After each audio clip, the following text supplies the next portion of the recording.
BFM Business présente Edwige Chevrillon, la grande interview. Bonsoir à tous, bienvenue dans cette grande interview. On va encore parler évidemment des femmes.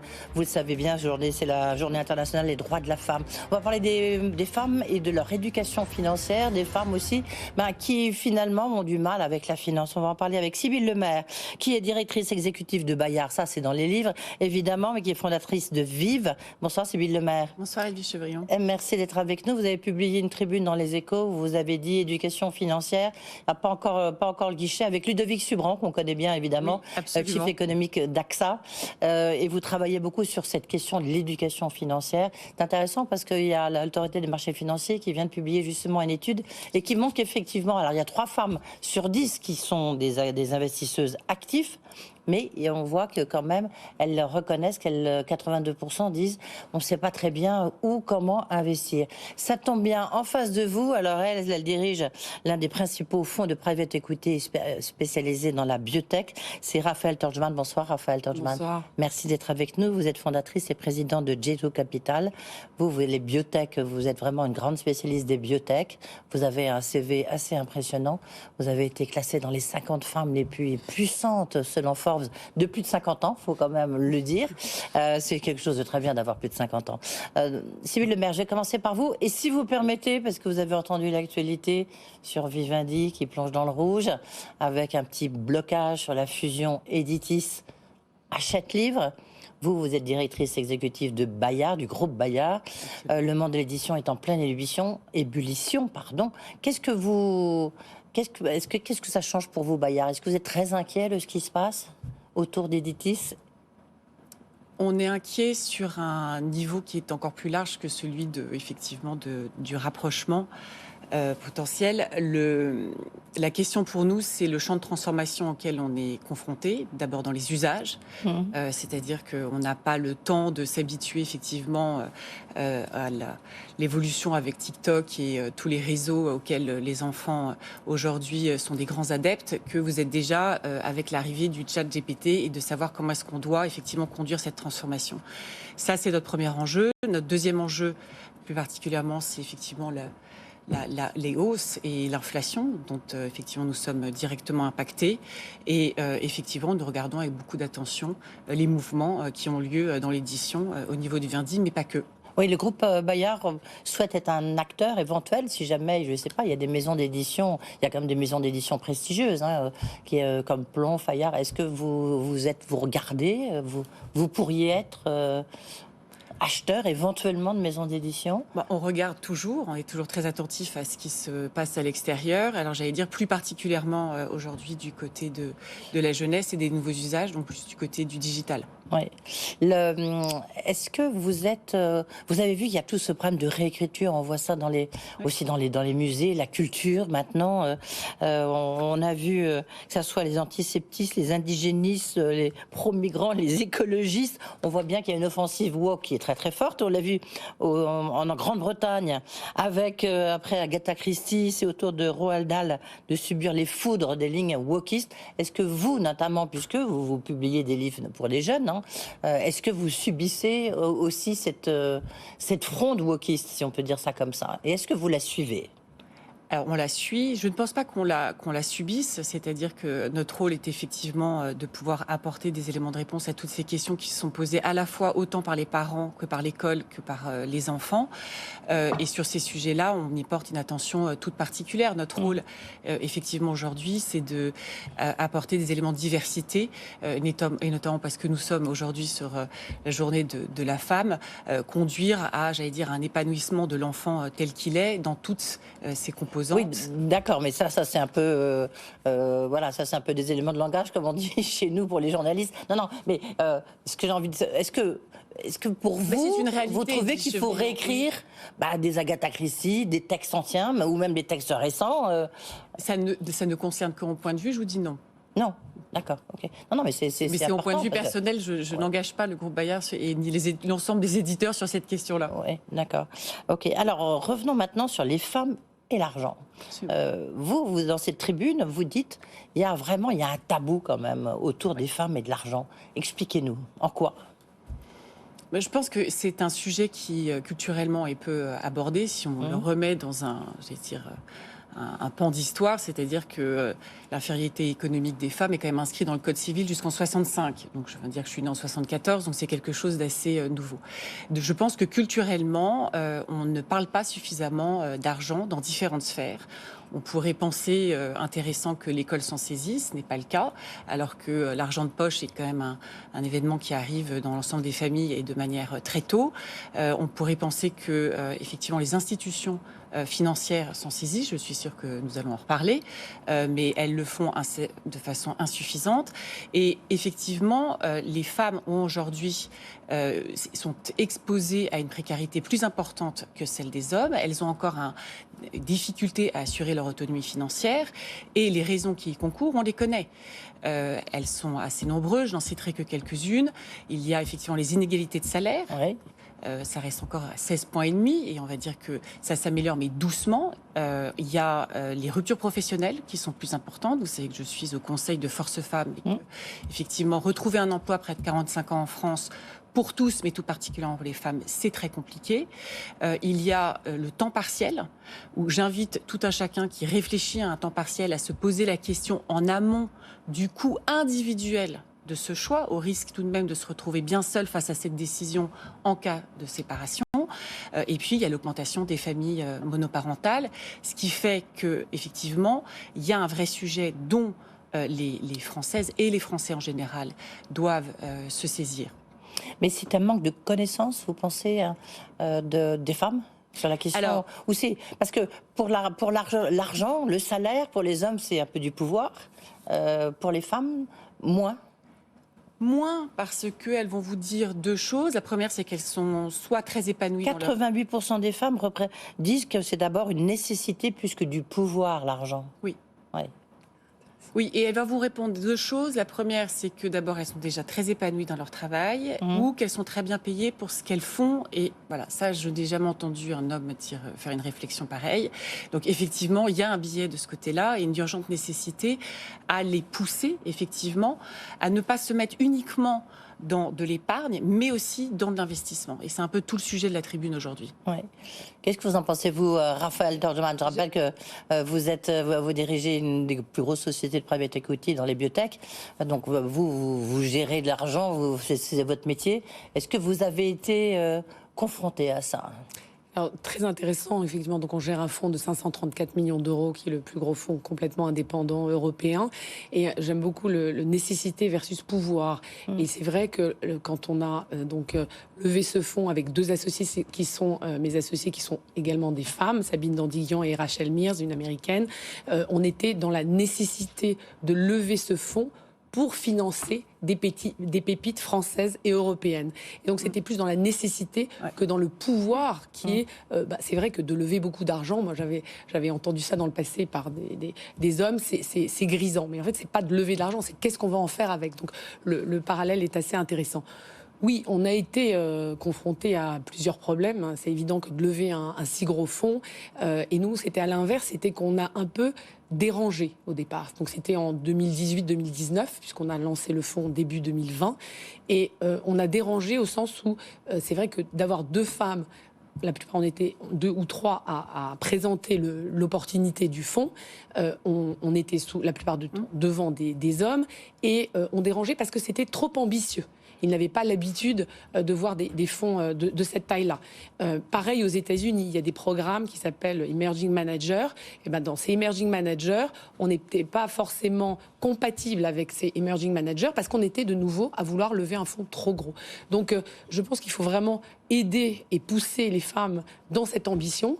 Alors nous, de nouveau, c'était pas facile. On a eu certains freins. Le plus gros frein, c'était d'avoir les portes ouvertes pour rencontrer les investisseurs. Ouais. Néanmoins, quand on regarde les faits, in fine, on a levé ce fonds grâce à beaucoup de patrons de fonds eux-mêmes. Et le jour où on a célébré notre closing à 534 millions d'euros, on avait sur la scène, nous trois, les 3 associés femmes, et juste derrière, 7 hommes, dont 6 blancs et 1 noir, heureusement, qui étaient les patrons de fonds qui nous avaient financés, donc de fonds et d'industrie, donc, dont Paul Hudson de Sanofi, Éric Lombard de la Caisse.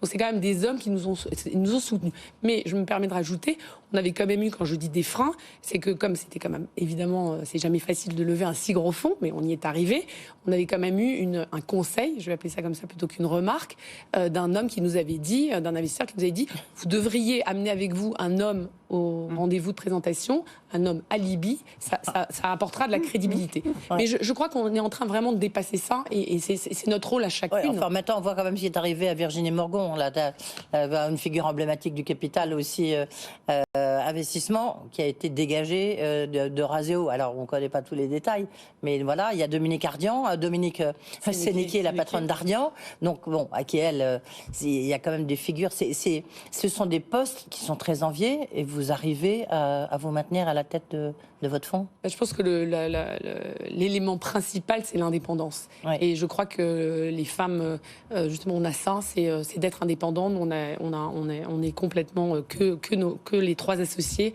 avec évidemment toute une équipe. Et cette indépendance nous permet plusieurs choses.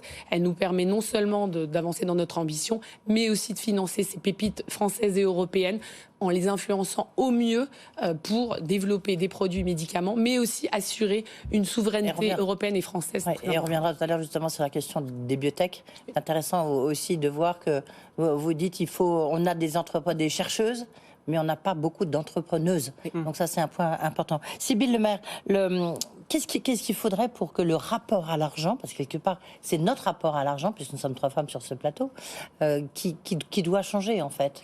Il faut que ça devienne, pour nous aussi, un enjeu de pouvoir. C'est pouvoir dire, moi, je gagne tant, et de montrer que si on gagne beaucoup d'argent, c'est qu'on est très puissante. Faire ce que vous faites, Edwige Chevrillon, c'est-à-dire nous inviter sur un plateau et de pouvoir discuter d'argent de telle manière à ce qu'on ne puisse en parler librement. C'est un tabou en France. Donc c'est un tabou, j'allais dire, en entreprise encore, où peu de personnes osent comparer son salaire, et c'est ce que devraient faire plus les femmes, pas les comparer à une autre femme, mais plutôt vers les hommes qui sont au même niveau, j'allais dire, dans les entreprises. C'est un sujet qui aussi est peu discuté dans les familles, et encore moins parfois au sein du cercle familial et avec son conjoint. On le voit, l'étude démontre effectivement qu'il y a aussi un biais genré dans les couples, où effectivement les femmes prédominent dans les dépenses, j'allais dire, de la famille et du quotidien, et les hommes investissent beaucoup plus la sphère d'investissement. Après, l'étude qu'on a conduite avec Vive Média montre quand même que 80% des femmes disent manquer de connaissances en matière de produits financiers, et non pas que le chiffre pour les hommes soit tellement plus élevé. Donc j'ai envie de dire, c'est une éducation économique et financière pour tous. Parce que le fait de ne pas se saisir de ce sujet, le fait de ne pas en parler, de ne pas avoir des conseils avisés, ou en tout cas de ne pas savoir où les trouver, conduit quand même au paradoxe où le pays le plus protecteur en protection sociale fait que les gens, et où l'épargne des ménages est élevé, est très majoritairement investi sur une épargne de précaution, et donc à faible rendement. Et c'est vrai que c'est une question qu'on peut décemment se poser, de se dire, est-ce qu'il n'y a pas un moyen pour ceux qui le souhaitent, qu'ils trouvent les réponses aux questions à effectivement des investissements peut-être plus risqués, mais qui nécessitent effectivement un accompagnement. Nous, c'est ce qu'on a souhaité faire au sein de Vive Média. Voilà. C'est pour ça qu'il faut aussi écouter. Il faut regarder Vive Média, mais il faut aussi écouter et regarder BFM Business, parce qu'on parle beaucoup justement d'argent. Et écoutons le podcast qu'on a fait qui s'appelle Osons l'oseille. Oui. C'est très sympa. Vous avez vu cette enquête aussi qui a été, donc j'en parlais tout à l'heure, menée par l'autorité des marchés financiers, qui montre qu'il ressort que 3 investisseurs actifs sur 10, 3 seulement, sont des femmes. Mais en fait, les femmes, elles épargnent moins. Les hommes, ils épargnent beaucoup, et les femmes, beaucoup moins. On le voit effectivement, parce que peut-être qu'elles en ont moins les capacités, ou peut-être aussi, effectivement, on en a évoqué un certain nombre de raisons, c'est-à-dire que les inégalités de salaire, effectivement, font qu'elles ont peut-être moins d'épargne, mais pour autant, il y a cette idée qui, à mon avis, prévaut, et on l'a vu dans notre étude, que pour investir, il faudrait beaucoup d'argent. Oui. En fait, pour investir, il faut le faire régulièrement, j'ai envie de dire, déjà. Mais il y a une aversion au risque, toujours dans cette étude de l'AMF, une aversion au risque des femmes. Oui. Vous l'observez. Alors, Le risque, je pense qu'on peut y répondre de deux manières. D'une part, c'est en les formant, parce que ce qui participe au risque, c'est la méconnaissance en fait d'une éducation dont elles ont besoin. Et le deuxième élément, c'est qu'elles prennent le temps. Ouais. Ce qui manque pour les femmes, c'est qu'effectivement, dans la répartition, on est encore dans des sujets de répartition au travail ou dans la sphère personnelle qui font qu'elles ne prennent pas le temps de s'intéresser à ces sujets. Raphaël Tangeman, le fait qu'il y a des fonds dirigés par des femmes comme vous, est-ce que ça peut entraîner, changer un peu les mentalités des femmes pour qu'elles investissent elles-mêmes ? Oui, je pense tout à fait. Il y a ce phénomène de ce qu'on appelle l'homophilie, c'est-à-dire que les femmes attirent d'autres femmes beaucoup plus facilement. C'est juste la nature humaine. Donc nous, quand on regarde dans notre deal flow, donc dans notre portefeuille de deal d'investissement, on attire les femmes qui viennent nous voir plus facilement parce qu'on va leur ouvrir les portes plus facilement, on va les écouter beaucoup plus. Et même si on n'investit pas sur toutes les femmes, on va les aider encore plus. Donc c'est notre devoir. Donc ça attire et on le voit aussi avec les investisseurs qui investissent dans les fonds. Donc c'est à tous les niveaux, même s'il faut de la diversité. La diversité non seulement de genre, comme on l'a dit, mais aussi la diversité de compétences, la diversité de culture. Et je pense que les femmes travaillent de façon beaucoup plus collaborative et collective, qui fait que ça aide à cette diversité avec inclusion. Nous, c'est vraiment ce qu'on essaie de faire chez Géto, c'est d'avoir une équipe avec plusieurs talents, mais qui permet de servir les entrepreneurs et les entrepreneuses avec cette diversité, mais avec inclusion. C'est ça le plus important, parce que c'est pas juste de cocher des cases, on a tant d'hommes, tant de femmes, ou tant de diversité, c'est aussi d'inclure les talents. On voit aussi dans la tech quand même, et c'est embêtant, parce que c'est vraiment le monde de demain, l'absence quasiment totale de femmes. Est-ce que dans les biotech, dans la pharma, est-ce que c'est différent ? Vous venez encore de faire un gros investissement aujourd'hui. Oui. Mais est-ce que c'est un peu différent ? Est-ce qu'il y a plus de... Les femmes sont là ? L'industrie de la santé, c'est beaucoup plus féminisé que l'industrie de la pure tech. Après, dans les biotech, on est bien mieux placé que la tech. D'ailleurs, on peut se demander si c'est pas plus un monde de femmes dans la santé tech. Quand vous voyez, même quand vous regardez les chiffres et l'histoire, les femmes se sont toujours occupées des deux extrémités de l'âge. Donc en santé, il avait été même publié par Johnson & Johnson en 2017 que 80% des décisions de santé prises dans les foyers sont prises par des femmes. Et ensuite, on montre que de plus en plus les femmes sont impliquées, que ce soit dans les essais cliniques pour développer des médicaments et autres, pour justement ne pas avoir un billet où on ne fait attention qu'aux critères liés aux maladies de l'homme et non pas de la femme. Je prends un exemple, l'infarctus du myocarde. Après la ménopause, la femme est autant à risque que l'homme. Donc tout ça est en train de changer et d'évoluer. Donc pour répondre à votre question, oui, c'est beaucoup plus féminisé, mais il y a encore du chemin à faire dans les deux. Et lorsqu'on est, parce que c'est ce que disent en fait des femmes qu'on reçoit, c'est que lorsqu'elles vont voir des investisseurs avec leurs projets, c'est beaucoup plus difficile que pour un homme de trouver des fonds. Les chiffres le montrent d'une manière assez incroyable. Est-ce que c'est vrai pour une femme dans une biotech qui crée une biotech et qui va chercher des fonds ? Alors c'est vrai pour ouvrir les portes, et ensuite ce qui est ça je pense que ça évolue, et des gens comme nous on a ce rôle justement, et les femmes attirent d'autres femmes, mais c'est aussi ensuite là où il faut, je pense, être encore plus vigilant, c'est derrière dans le management de la société, parce que souvent ce qui se passe, c'est que même quand on a la chance d'avoir des fondatrices qui ont des rôles au départ exécutifs, et ensuite elles sont mises de côté ou elles se mettent toutes seules de côté, et on a le dirigeant qui est un dirigeant et non pas une dirigeante. Donc on a du travail à faire à la fois pour ouvrir les portes et trouver l'argent, qui est de nouveau en train de s'améliorer. Les chiffres ont quand même évolué, je dirais, sur les 5 dernières années de 2 à 6%. Bon, c'est pas beaucoup, mais en tout cas ça a évolué. Et ensuite, il y a aussi c'est pas juste être fondatrice, c'est d'avoir des femmes qui soient des managers et qui permettent elles-mêmes d'avoir des succès et d'influencer d'autres femmes. Vous avez toutes les deux créé des réseaux. Vous avez créé des réseaux de femmes innovantes pour essayer justement de les pousser à devenir des entrepreneuses. Est-ce que c'est ce qui manque peut-être aux femmes, c'est de créer des réseaux ? Et le constat, donc c'est un groupe qui s'appelle WIS en anglais, Women Innovating Together in Healthcare. Donc on innove tout ensemble pour la santé en faisant vraiment 1 + 1 = 3. Ça veut dire quoi? Ça veut dire qu'on vient de différentes parties de la chaîne de valeur de la santé et innovation, y compris évidemment des scientifiques, des médecins, mais aussi des associations de patients qui innovent. Et le but, c'est de faire avant tout avancer la santé. Et de cette façon-là, on va pouvoir promouvoir les femmes et les aider à évoluer dans leur carrière pour la santé et dont être entrepreneuse. Et vous, Sybille, alors vous avez créé plusieurs réseaux, en fait. Dans Vive Média, ce qui est intéressant de constater, c'est qu'au début, on l'a créé pour les femmes de plus de 45 ans, qui était une étape de vie toute particulière, qui est effectivement avec un certain nombre de ruptures, à la fois personnelles et professionnelles, et qui nous amenait à penser que c'était une étape à un moment où, effectivement, il fallait qu'elles s'intéressent à leurs finances. Alors, encore faudrait-il que ça soit pris beaucoup plus en amont, mais il y avait ce souci de dire, écoutez, voilà, c'est important d'épargner, mais il faut épargner pour investir et se constituer un patrimoine. Pourquoi donc ? Parce que dans les étapes de vie qui vous allez être conduites, vous allez devoir avoir besoin d'un investissement, que ne serait-ce que pour l'éducation de vos enfants, la maladie d'un proche, etc. C'est très important. Ce qu'on constate aujourd'hui, c'est qu'on a de plus en plus d'hommes qui nous rejoignent. Et en fait, cette nécessité d'éducation économique et financière, ce qui est important de retenir, c'est qu'il y a une volonté des personnes de s'éduquer. Reste à savoir où trouve-t-elle cette éducation. Donc le Média Vive est une des réponses.